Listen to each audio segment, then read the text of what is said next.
Our next section is going to be a fairly quick one, talking about love. Now, our textbook talks about two types of love, two broad categories of love. Passionate love, something that is intense and emotional. It involves arousal and yearning.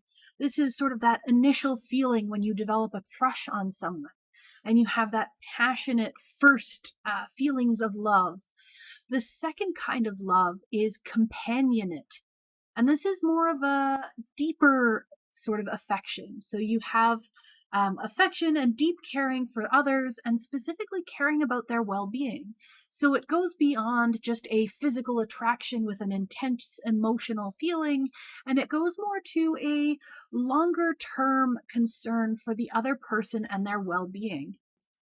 For long-term relationships, you generally need a mix of the two types of love. Though passionate love tends to be something that's more intense at the beginning and that will slowly taper off over time.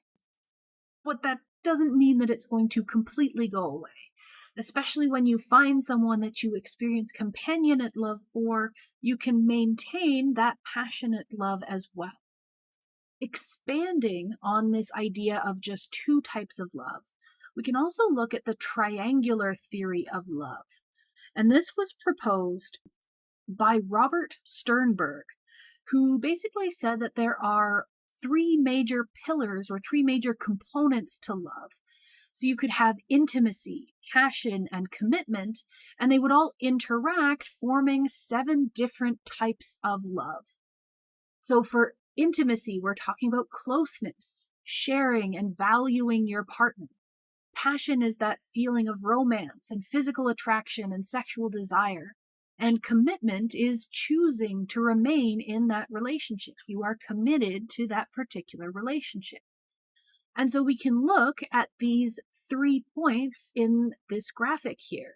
So we have passion, intimacy, and commitment all working together. And so our 7 different types of love are all listed as part of this diagram, where we can have at the top, liking is intimacy alone. Infatuation is passion alone. Empty love is commitment alone. And you can have intimacy and passion where you have romantic love. Intimacy and commitment give you companionate love. So bringing it back to what we had just talked about as the 2 types. We can have fatuous love, which is passion and commitment, or we can have sort of the ideal situation, which is consummate love, where you have intimacy, passion, and commitment. They also specify that there's an 8th point to consider that is non-love, where you don't have any of these 3 components. But then it supposedly isn't a type of love, which is why we just stick to our 7.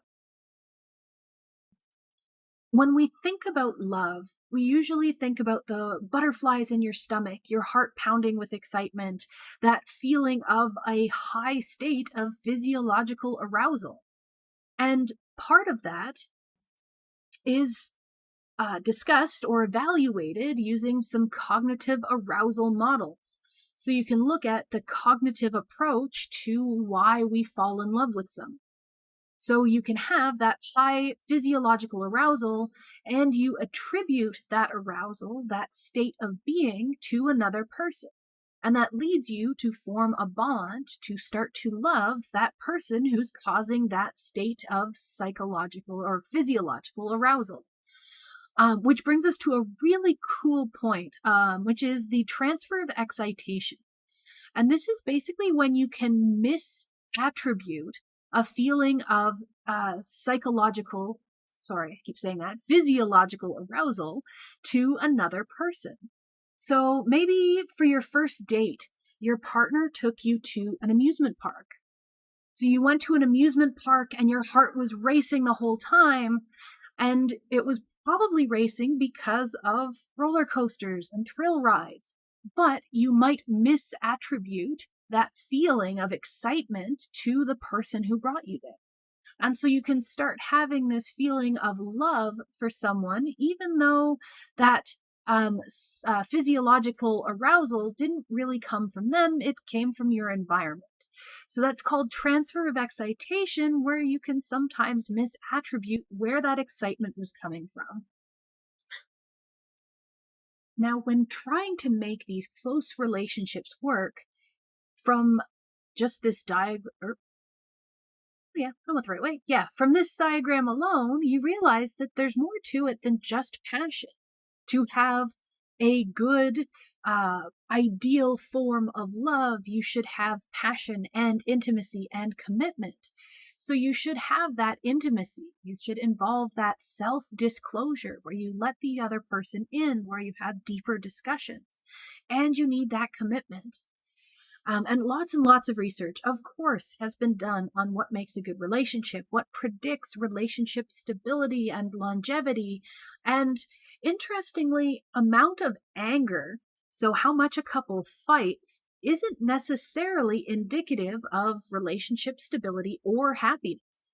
So it's not about if you fight or don't fight. It's all about what else is taking part in that relationship. There's a lot more going on there. There's a lot more to having a good relationship. And so unhappy couples, there's lots of factors that can be involved, but unhappy couples seem to have lots of criticism. When they argue, they bring up critiques of the other person as an individual. Maybe they are contemptive. They show contempt for the other person. So they get in an argument and it's, you never do this or you always do that. Something isn't ever right. You can also see defensiveness, where as soon as an argument starts, you start trying to protect yourself, stand up for yourself. And maybe by doing that, you're not paying attention to what the fight is really about. And you run into stonewalling, where you won't let the other person get their words in, where things don't progress. In contrast, happy couples seem to keep most of this negativity from getting out of control. So if something goes wrong, they'll try and repair what's going on. They have repair attempts where they're trying to fix the relationship. They make that effort. They put in the work.